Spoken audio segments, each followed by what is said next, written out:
ሰላማዊ ታደሰ ባላለው እዚህ ባህር ዳር ነው የምኖረው።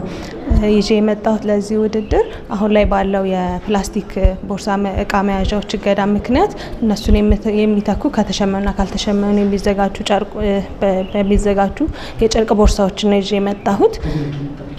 ከዚህ ውድድር አሸንፋለሁ። ያው ችግር ፈቺ ስለሆነ ወቅታዊ ስለሆነ አሸንፋለሁ ብዬ አስባለሁ።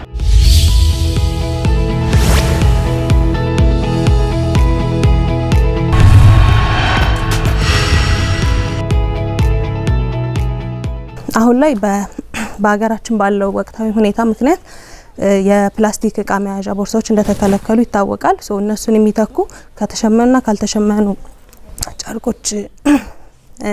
ጨርቆች የሚመረቱ ቦርሳዎችን ነው ለማምረት ያሰብኩት። እንደ ራዕይ ጥራታቸውን የጠበቁ የእቃ መያዣ ከረጢቶችን በማምረት በሀገራችን ብሎ በዓለም አቀፍ ደረጃ ተወዳዳሪ ድርጅት መሆንን ራዕይ አድርገን እየሰራን ነው።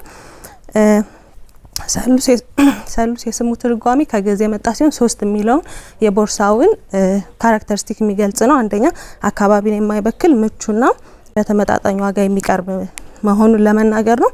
ማህበራዊ ጠቀሜታውን ስናየው ድርጅታችን በሚጀምርበት ሰዓት ለ6 ሴቶች የስራ እድል ይፈጥራል።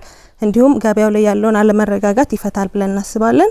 አሁን ላይ ገበያው ላይ ያሉ አማራጭ ቦርሳዎችን በምናይበት ሰዓት ቀጥታ ከውጭ ኢምፖርት የሚደረጉ ስለሆኑ ውድና ተደራሽ አይደሉም። እዚህ የሚመረቱትም ይሄኛው ነጩ ቦርሳ ማለት ነው በስፌት ስለሚሰፋ ጥራቱን የጠበቀ አይደለም። እነዚህን ችግሮች በማየት እኔ አካባቢን የማይበክል ጥራቱን የጠበቀ በተመጣጣኝ ዋጋ ለደንበኞቼ ቦርሳዎችን ለማምረት አስቤያለሁ።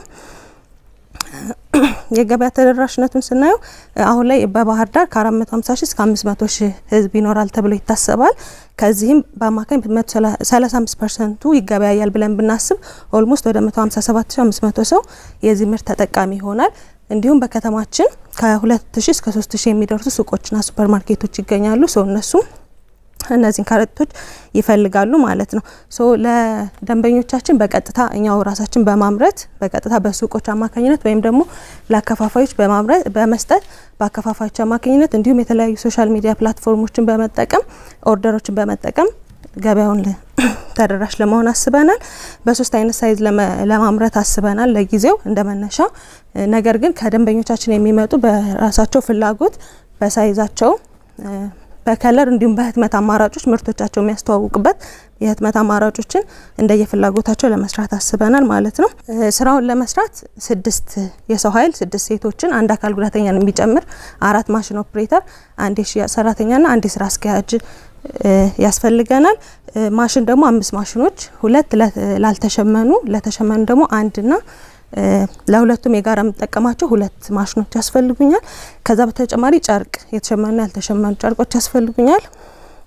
በዚህ የጨርቅ አምራቾችና አከፋፋዮች ጋር አንድ ላይ እንሰራለን። እንዲሁም የትራንስፖርት አገልግሎት የሚሰጡ ድርጅቶች ጋር ቀጣይነት ያለው አጋርነት ይኖረናል ማለት ነው።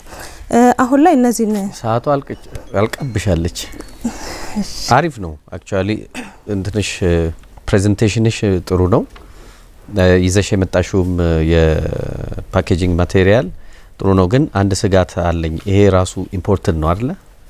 ሁለተኛው አይደለም ጥሬ እቃው ናኖቭኑ ኢምፖርትድ ነው አይደለ? ኦኬ። እሱን አይተሽዋል ወይ? ሀገሪቱ ውስጥ ከሚገኝ ማቴሪያል ለምሳሌ አቡጀዲ የመሳሰሉ ነገሮችን የሚመረቱትን ተጠቅመሻል ወይ ወይስ ታስቢያለሽ ወይ የሚለውን ብታይ ጥሩ ነው። አዘርዋይስ በጣም ቆንጆ ነው ሀሳብሽ። በጣም አሪፍ ነገር ነው። እሺ፣ በዛ ላይ ተወዳዳሪ ደግሞ ብዙ አለ ይመስለኛል ባህር ዳር ላይ። ሌላም ቦታ ሊኖር ይችላል፣ ግን እሱንም በደንብ እዩ ብዬ አስባለሁ። እሺ፣ ልበልስ? ጥያቄ አይደለም፣ ኮሜንት ነው። እንትኑ ምን እንደምንጨምርልሽ ምንድነው ከወቅቱ አንፃር ግሪን ፋይናንሲንግ ነው መንግስትም ዴቨሎፕመንት ፓርትነርም ፕሮቮክ እያደረገ ያለው ማለት ለምንድነው ከፕላስቲክ እንድንወጣ የርሽበት ርቀት በጣም ጥሩ ነው። ነገር ግን ሪስኩን በደንብ አናሊሲስ መስራት አለብሽ። አንደኛ ከሮው ማቴሪያል አንፃር፣ ሁለተኛው ደግሞ ይሄኛው ራሱ እንዴት ነው ሪሳይክል የሚያደርግ የሚለው ሪስኩ አይዴንቲፋይ መደረግ አለበት ብዬ አስባለሁ። ፕራይሜሪ ታርጌትሽ ራሱ ከስተመር ታርጌቱ መታየት አለበት። ማርኬቲንጉን ስለመለሹ ምንድነው ቻናል የሚለውን አይ ቲንክ በቲክቶክ በተለያዩ ፕላትፎርም ብለሻል። አይ ቲንክ ኢትስ ቬሪ ጉድ። በደንብ የበለጠ ደግሞ ብሰሪበት አይዲያሽ መሬት ይነካል ብዬ አስባለሁ። ጣለስ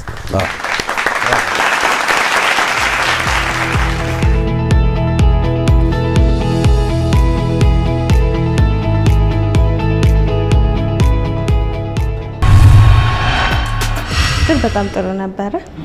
ከጠበኩት በላይ ነው ያገኘሁት። ዳኞች በጣም ጥሩ ናቸው፣ በጣም ሰፖርቲቭ ናቸው። ደስ የሚል ጊዜ ነበረ።